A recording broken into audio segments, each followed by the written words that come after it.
Qué bueno que estamos una vez más conectados con ustedes a través de las redes sociales, a través de YouTube. Gracias por estar con nosotros. Y vamos a continuar lo que empezamos la semana pasada. Muchos de ustedes quizás no estuvieron conectados con nosotros la semana pasada. Te vamos a recordar un poco lo que sucedió la semana pasada. Les voy a pedir de una vez, si tienes una Biblia contigo, si la puedes prender o si la puedes abrir, en Jueces capítulo 3. Jueces capítulo 3. Mientras usted busque en su Biblia Jueces capítulo 3, déjame enseñar a ustedes unas cuantas fotografías de lo que ha sucedido en las últimas 3 semanas aquí a través de las redes sociales, a través de un curso virtual que nuestro querido Joaquín Ribón, que es el que está a cargo del Ministerio de Niños de la Iglesia, miren aquí, esa es una clase para nuevos creyentes, los niños que van a empezar el tercer grado. Esa clase son de 3 semanas, los niños toman la clase, aprenden acerca de Jesús, cómo tener una relación con Él, aprenden acerca de la cena del Señor, del bautismo, y esos niños se están preparando para el bautismo. Si tú quieres que tu hijo participe, déjanos saber, por favor. Damos gracias a Dios, porque aunque no estamos en el edificio juntos, podemos seguir haciendo iglesia. Gracias a nuestro querido Joaquín, a todos los papás que nos ayudaron que eso fuera posible. Ahora, vamos a leer. Ahora, antes de hacer esa lectura, que es una lectura muy importante, donde estamos nosotros estudiando acerca del valor veraz en el libro de Jueces, la semana pasada tuvimos que dar una pequeña introducción acerca de quién eran los jueces y lo que estaba pasando antes de que el libro de Jueces apareciera en escena. Acuérdate una cosa importante. Si tú no eres un estudiante de la Biblia, that's okay. De todo modo, tú puedes ir y leer algo de las Sagradas Escrituras ya en el Antiguo Testamento. ¿Tú te acuerdas del evento cuando Dios tuvo que sacar al pueblo de Israel del Egipto? Sabes que Dios levantó a Moisés con todas las dificultades que Moisés tenía. Dios levantó a Moisés. Moisés fue, saca el pueblo del Egipto, cruza el Mar Rojo. ¿Te acuerdas de esto? En portugués, Mar Vermelho, el Mar Rojo. Son perseguidos, pero el pueblo de Israel siempre quejándose, murmurando, y Dios proveyendo para ellos hasta que quedaron 40 años dando vuelta en el desierto. Y Dios había prometido a Moisés que iba a llevar el pueblo a la famosa tierra prometida, Canaán, la tierra prometida. Pasáronse los años, murió Moisés. Y en el libro de Josué tú vas a encontrar en el capítulo 1 que Dios levantó a Josué, un joven líder, para llevar al pueblo, para cruzar el Jordán, pelearse con los gigantes y llegar a la tierra prometida. Josué se levantó y fue. Antes de llegar a la tierra prometida, a Canaán, ahí estaban, va la redundancia, los cananeos y otros pueblos más viviendo en Canaán. Dios le dijo a Josué y a su gente: hay que sacar toda esa gente de ahí. Hay que sacar a los cananeos de ahí porque los cananeos adoran a Baal. Es un pueblo muy perverso. Ustedes no se pueden mezclar con ellos. Si ustedes no sacan a los cananeos de ahí, ellos se van a casar con sus hijas. Sus hijas van a empezar a adorar a sus dioses. Y eso va a ser un desastre. En el inicio, ellos empezaron a hacer esto, pero luego dejaron de hacer. Se acomodaron. Y ahí entonces cuando ellos entraron a Canaán, todavía los cananeos estaban ahí y había otros ahí, otros grupos ahí.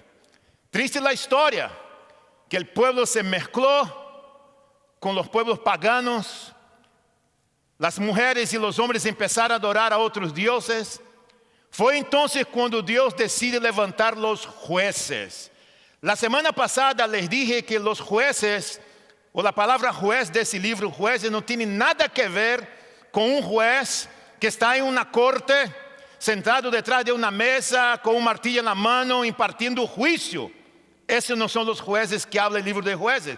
Los jueces en el libro de Jueces habla acerca de libertadores, de caudillos, de hombres y una mujer, hombres que Dios levantaba para liberar al pueblo de la opresión. Pero luego, ¿qué sucedía? El pueblo volvía y caía otra vez. Y ahí Dios levantaba otro juez, otro libertador. Iba muy bien por un periodo de tiempo y luego entonces volvía y caía otra vez. Y Dios seguía levantando jueces. Pasaron-se 350 años este periodo de esos jueces. 12 jueces, 350 años de Dios trabajando. Y de ahí surge la idea de un caudillo, de un libertador, de un líder político. No había ley, no había orden, no había reyes, no había liderazgo, un desastre. Imagínate como hablamos la semana pasada, una familia, una cultura, un estado, una nación, un vecindario, un matrimonio sin liderazgo. Eso es lo que estaba pasando aquí. Triste la realidad en esa época del pueblo de Israel. Una de las épocas más tristes en la historia del pueblo de Israel. No había líderes, no había reyes, pero Dios levantaba a los jueces.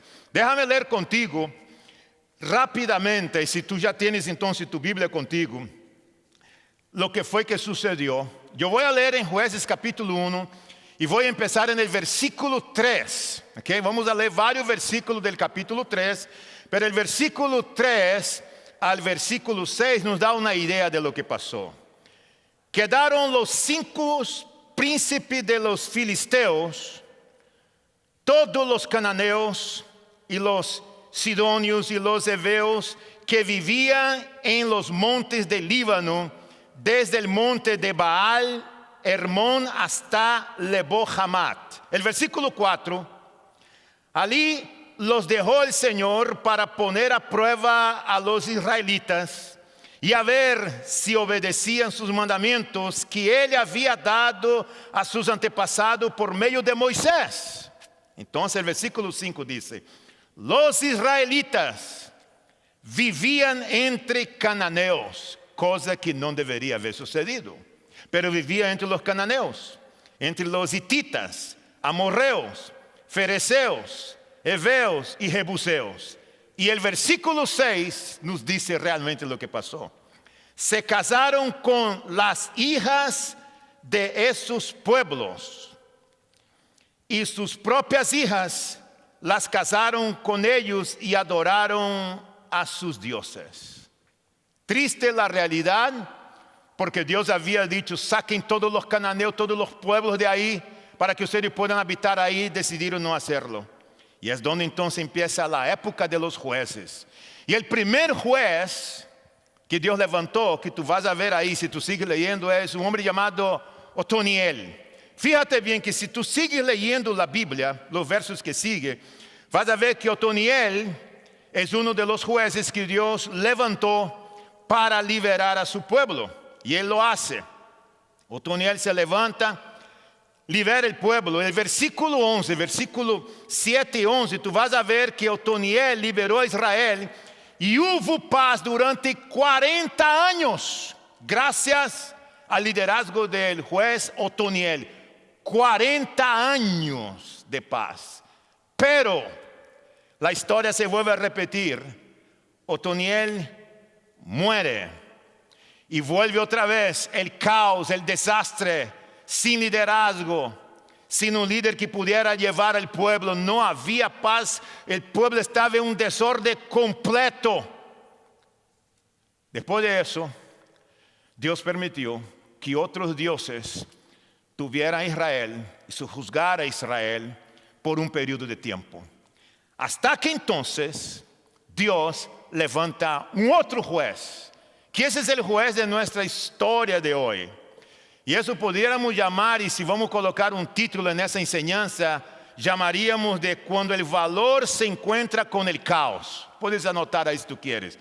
Cuando el valor se encuentra con el caos, ¿qué es lo que sucede?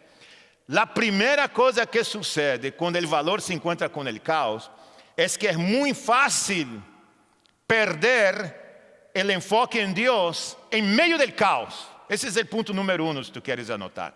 Es muy fácil perder el enfoque en Dios. Es fácil perder el enfoque en Dios. En medio del caos, muchas de las personas, en vez de colocar su enfoque en Dios, en medio de la crisis, en vez de buscar a Dios, pierden la dirección, pierden el enfoque. Y si no hay enfoque, si no hay dirección, empiezas a dar vuelta por todos lados en la búsqueda de una solución para el problema. Cuando nosotros miramos al mundo a nuestro alrededor hoy día, en medio de la crisis que estamos enfrentando, tú vas a ver que por todos los lados hay atracción. Somos llevados a la atracción por todos los lados. Hay muchas opciones por todos los lados. El mundo es atractivo para mucha gente, ahí colocamos nuestro enfoque en esto. Vas a darte cuenta que muchas de nuestras amistades las elegimos muy mal. Y tenemos amistades que en vez de llevar a nosotros a un crecimiento, a tener una relación más cercana con Dios, lo que hacen las amistades, muchas de ellas en medio de la crisis, es desenfocarnos de Dios. Es más, la Biblia dice que nosotros tenemos 3 enemigos.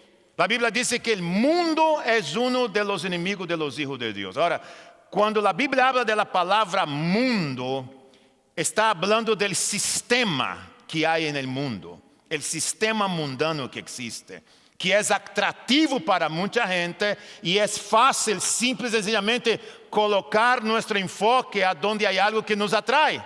Luego la Biblia habla del otro enemigo que tenemos, que es la carne, el viejo hombre.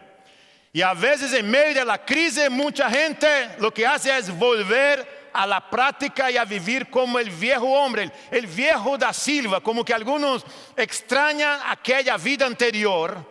En vez de apartarse de esto, vuelven a practicar y a vivir un estilo de vida que ya había abandonado, porque es la lucha de la carne. La Biblia habla mucho acerca de la carne. Y el otro enemigo que tenemos es el diablo. El mundo, la carne y el diablo. 3 enemigos muy atractivos que trabajan de una manera sutil. Y a veces uno piensa hasta que es Dios que está haciendo la obra y no es. Y Satanás es muy astuto en ese sentido. Él sabe cómo atraer a la gente. Él sabe cómo hacer con que tú y yo nos desenfoquemos de Dios.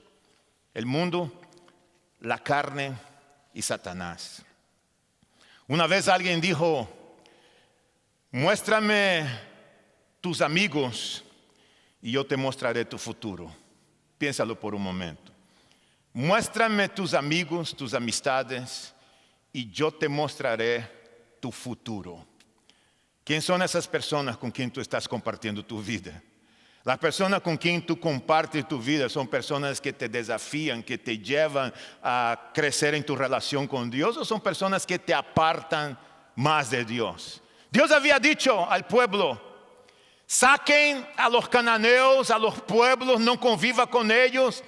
No son una buena amistad para ustedes, tienen que sacarlo de sus vidas, porque caso contrario van a casar con sus hijas, van a empezar a adorar a otros dioses. Y es exactamente lo que ha pasado con muchas personas que profesan ser creyentes, que han declarado su fe en Jesucristo. En momentos de crisis, en vez de enfocarse en Dios, lo que ha sucedido con mucha de esta gente es que se han apartado de Dios porque no han podido apartar y rechazar eso y dejar esto, ese viejo hombre o esa vieja persona, esa vieja amistad, para poder enfocarse aún más en nuestro Señor Jesucristo, en Dios, en su palabra. No estoy hablando de hacerse uno religioso, estoy hablando de saber hacia dónde nosotros tenemos que enfocarnos en medio de todo esto. Eso es como ir al supermercado y tú vas a una sección donde están los jugos, ¿no?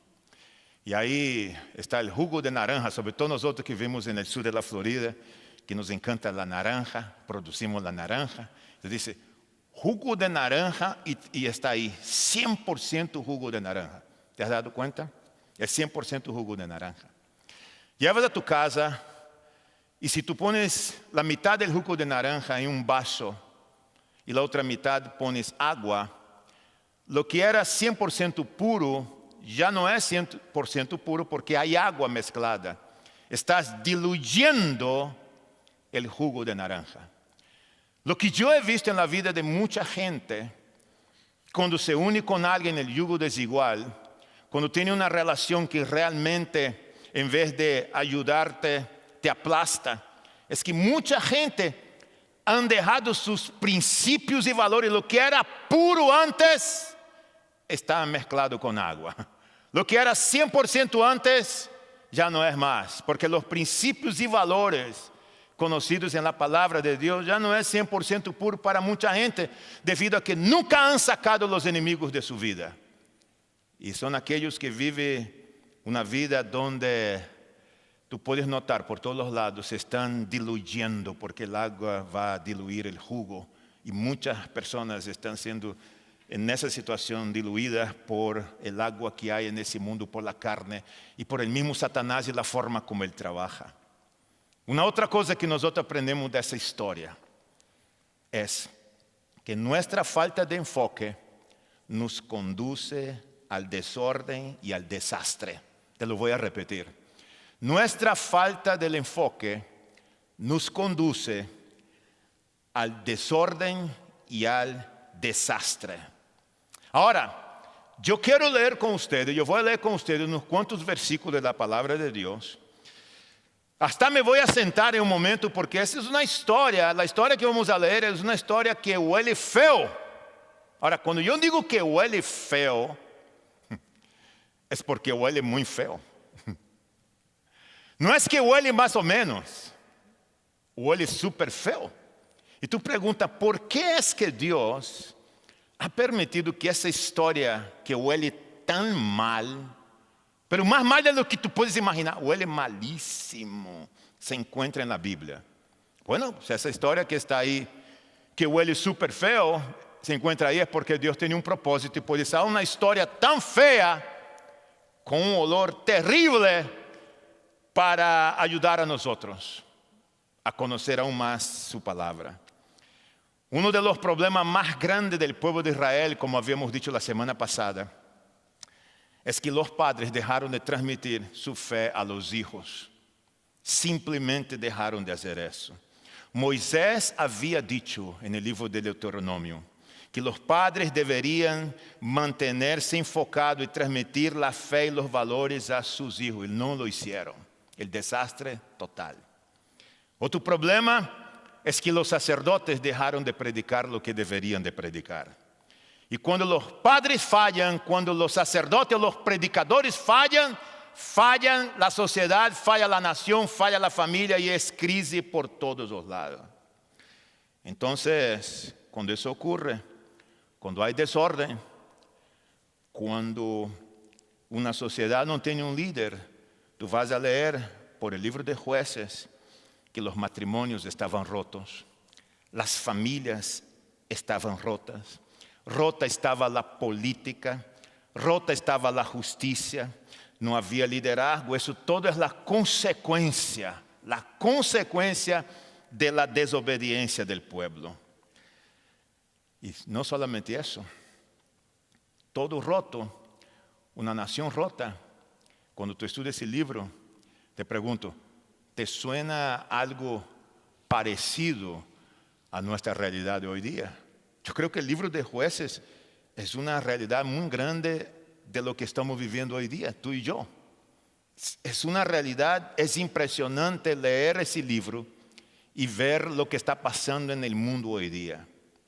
Igual que en aquella época, cuando nosotros perdemos el enfoque, el desastre en todas las áreas de la vida del ser humano es terrible.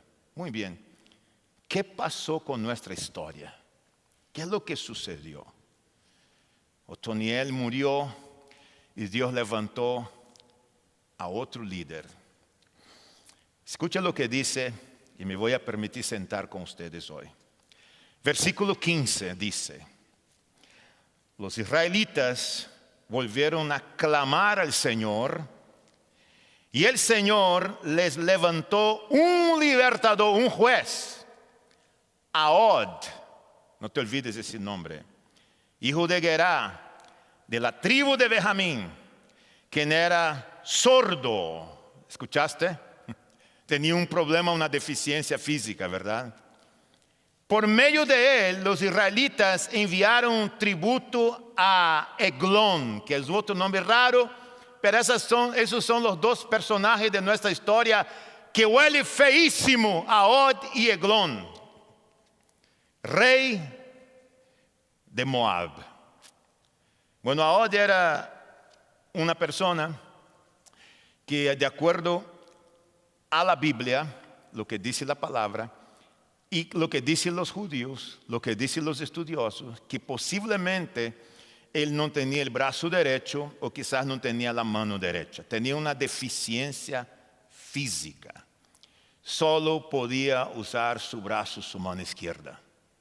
Ese era el hombre que Dios había decidido levantar para liberar el pueblo de Israel. Lo interesante es que él era de la tribu de Benjamín. Y cuando tú te percatas de la palabra Benjamín, quiere decir hijo de la mano derecha. Es un hijo de la mano derecha que solo tiene la mano izquierda. Y Dios decide llamar a él. ¿Okay?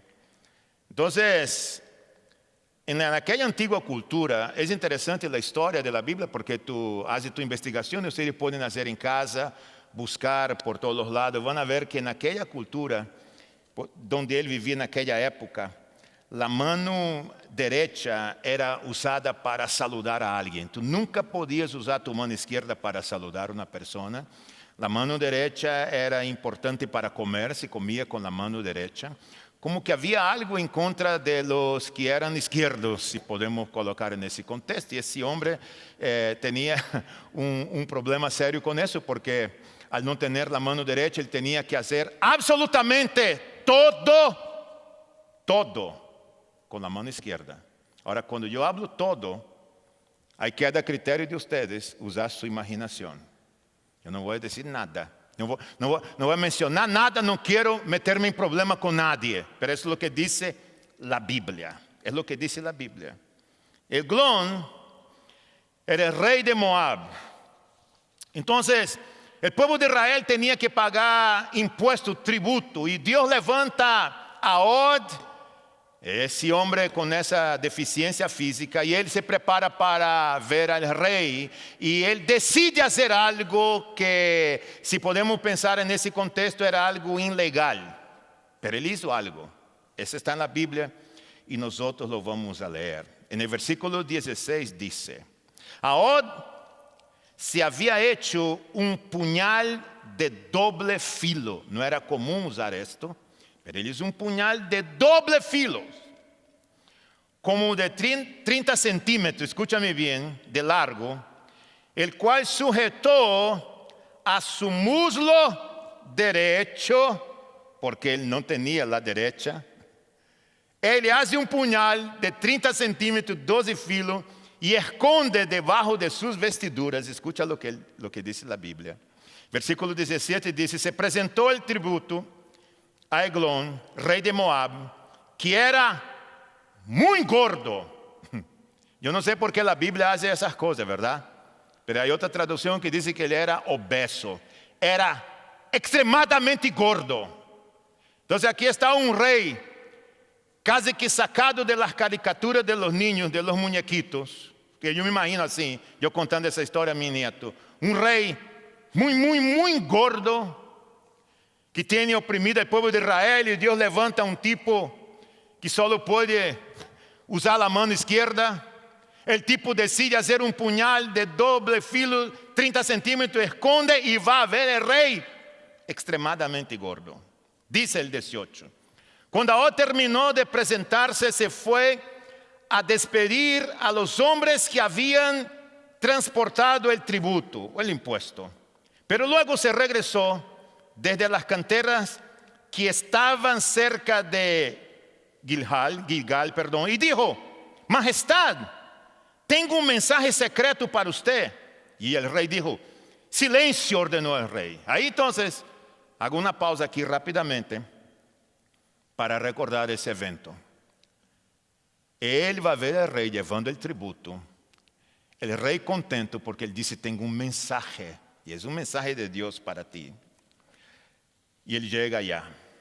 Ahora, yo voy a leer a ustedes lo que dice la Biblia. Esa no es historia inventada de Pastor da Silva.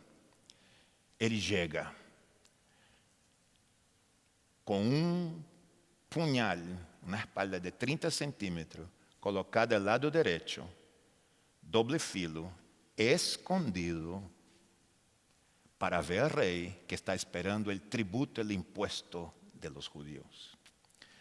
Versículo 20 dice: entonces Ahod se acercó al rey, que estaba sentado solo en la habitación del piso superior de su palacio de verano. Me imagino cómo era esto. Y le dijo: tengo un mensaje de Dios para usted. Mira, si tú dices, tengo un mensaje de Dios para usted, el tipo está esperando algo simplemente increíble, ¿verdad? Él espera algo grande, pero espera su tributo también. Cuando el rey se levantó de su trono, escucha lo que dice, 21. Ahod extendió la mano izquierda, dice, extendió la mano izquierda, sacó el puñal que llevaba en el muslo derecho y se lo clavó en el vientre de Eglón. 22 dice, de tal manera que la empuñadura entró también tras la hoja y la gordura de Eglón cubrió la hoja. El tipo estaba extremadamente pasado de peso, a punto que el cuchillo desapareció en su estómago. Eso es lo que está diciendo. Desapareció. Y escucha lo que dice. De tal manera que la empuñadura entró también tras la hoja y la gordura de Eglón cubrió la hoja, pues Ahod no sacó el puñal de su vientre y se derramó el excremento. Cuando estaba leyendo esto, me acordaba de mi nieto Tiago, que él dice: vovó, cocó, vovó, cocó, vovó. Vovó es abuelo en el portugués y cocó es el excremento. Él está diciendo: vovó, tengo cocó. No estoy hablando del coco. El coco en portugués, esta fruta, el coco, es una cosa y cocó es otra cosa. Eglón, cuando entró el cuchillo, le salió cocó, no coco. Hey, espérame. Eso es lo que dice la Biblia. Está escrito aquí. En otra traducción le salió caca. Yo te dije desde el inicio que eso iba a oler mal. ¿Ok? Yo te había avisado desde entonces. Pero mejor es la palabra vovó, cocó. Ahí entonces, en el versículo 24 dice: cuando ya Ahod se le había ido, porque el tipo se fue, dice el 23, luego de cerrar y atracar las puertas de la habitación del piso superior, Ahod salió por la ventana. Cuando ya Ahod había salido, llegaron los siervos del rey. Y al ver atracadas las puertas de la habitación del piso superior, ellos dijeron, escucha lo que ellos dijeron: tal vez el rey está haciendo sus necesidades en el cuarto interior de la casa. En otras palabras, ellos dijeron: quizás el rey está sentado en su trono. Está sentado en su trono. Quizás el rey está como algunos adolescentes que entran en el baño, no sé por qué hacen eso. Llevan música. Los papás que tienen adolescentes llevan música. Están ahí por horas. Y la mamá: ¡hey! Alguien necesita entrar en el baño. ¿Sabe aquella persona que entra en el baño y nunca quiere salir? Y otros dicen que van a leer en el baño. Hay personas que leen, llevan revistas. Hay baños que tienen un montón de revistas. Y la casa tenía un solo baño. Los sirvientes del rey estuvieron esperando. ¿Sabe qué ellos dijeron? Quizás él está allá adentro. Debe haber mucho cocó en su estómago. Y debe estar ahí evacuando. Eso es lo que dice la Biblia. Ahí entonces dice la Biblia que ellos tomaron una llave, abrieron la puerta, y cuando ellos entraron, encontraron el rey, encontraron el rey. El 25 dice, esperaron que se sintieron desconcertados al ver que el rey no abría las puertas de la habitación. Las abrieron con una llave. Allí encontraron a su señor tendido en el piso, muerto, con ese puñal desaparecido dentro de su estómago y cocó por todos los lados. Ahod desapareció. Si tú sigues leyendo el texto, dice que él huyó, llamó a sus hombres y ellos mataron cerca de 10,000 hombres guerreros de Moab. Dios ganó la batalla a través de Ahod. Y es interesante, porque lo menos improbable, porque jamás Eglón, el rey, pudiera imaginar que un tipo sin su brazo más importante pudiera hacer algún daño a él. Y eso fue justamente lo que pasó. Después de esto, hubo paz en Israel por 80 años. Pero la semana que viene tú vas a ver lo que sucedió otra vez. La otra cosa que aprendemos de esto es que la mano de Dios trabaja a través de personas improbables de manera inusual. Si tú puedes escribir eso que te estoy diciendo ahí donde tú estás. La mano de Dios trabaja a través de personas improbables y de manera inusual. Eglón estaba súper pesado y Dios usó esto. Ahod tenía un problema físico y Dios usó esto. Ahod tuvo coraje a pesar de las limitaciones que él tenía.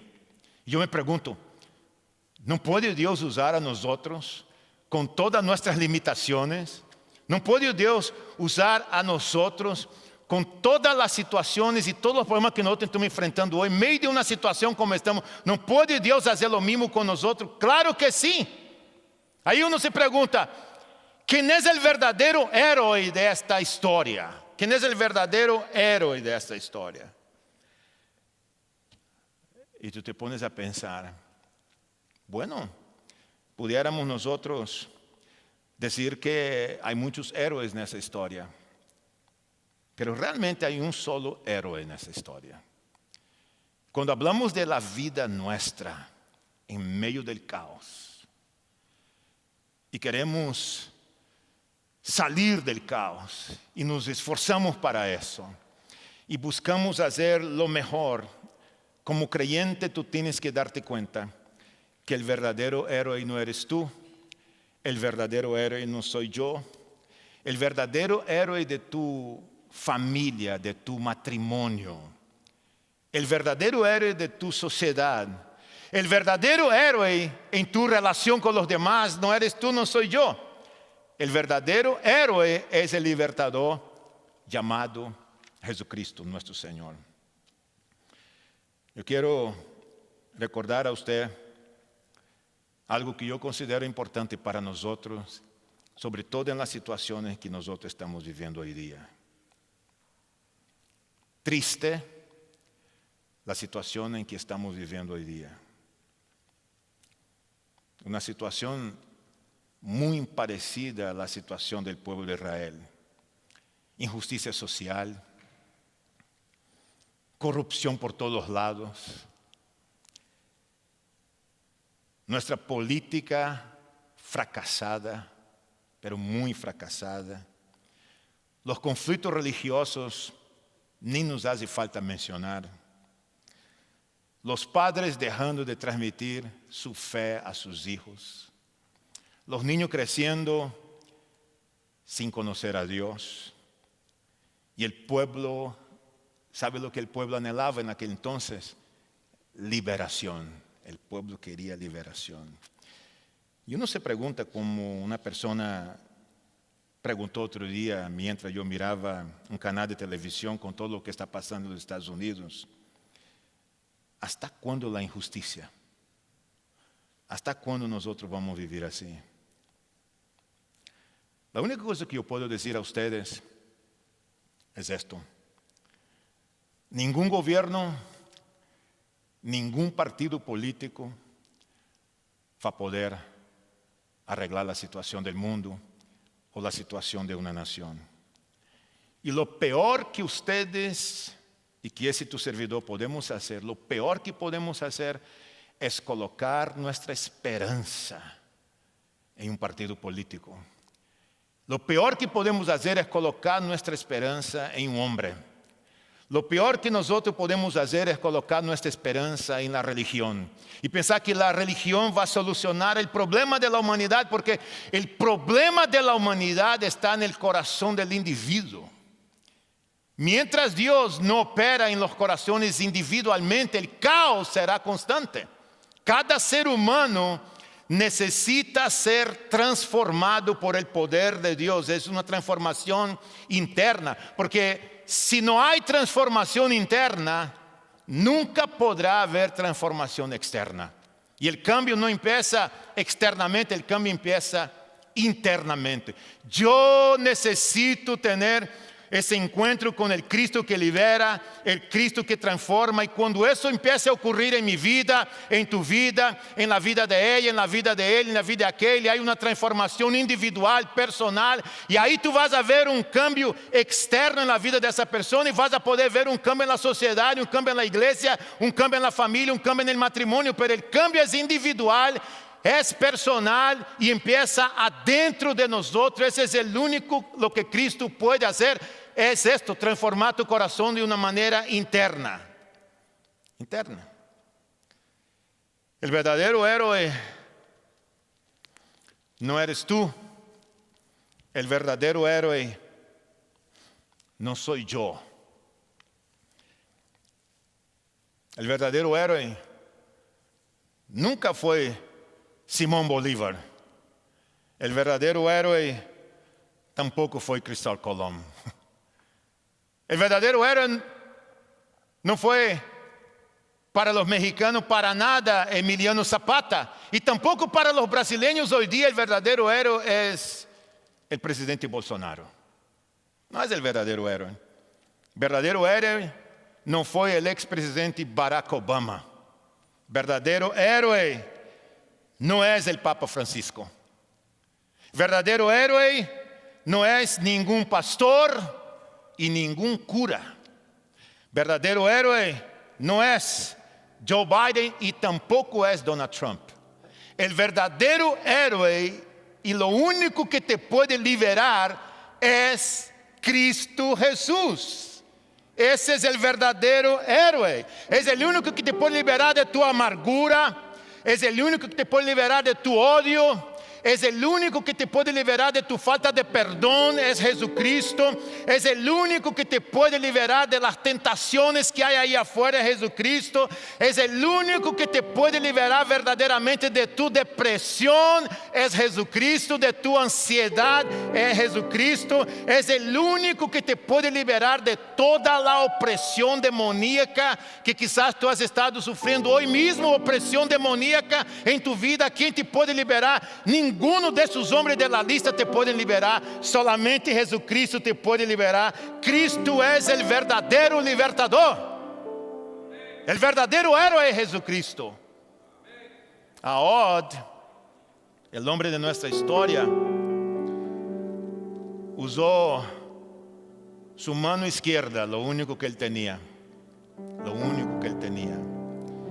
Y entregó su mano para liberar al pueblo de Israel de las manos de Eglón. Jesucristo entregó sus dos manos. Jesucristo entregó sus dos manos y sus manos fueron clavadas en la cruz. Sus pies fueron clavados en la cruz.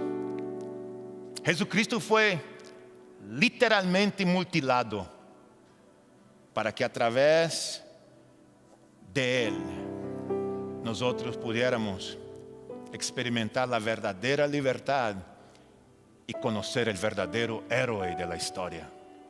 Vamos a orar. Padre, gracias te damos por tu palabra. Ayúdanos a entender que Cristo es el verdadero libertador. Es el único héroe de la historia, de nuestra historia. Gracias por Jesucristo. Te alabamos y queremos cantarle a ti, porque tú eres el único que merece toda la honra y toda la gloria. Vamos a cantarle a nuestro Rey.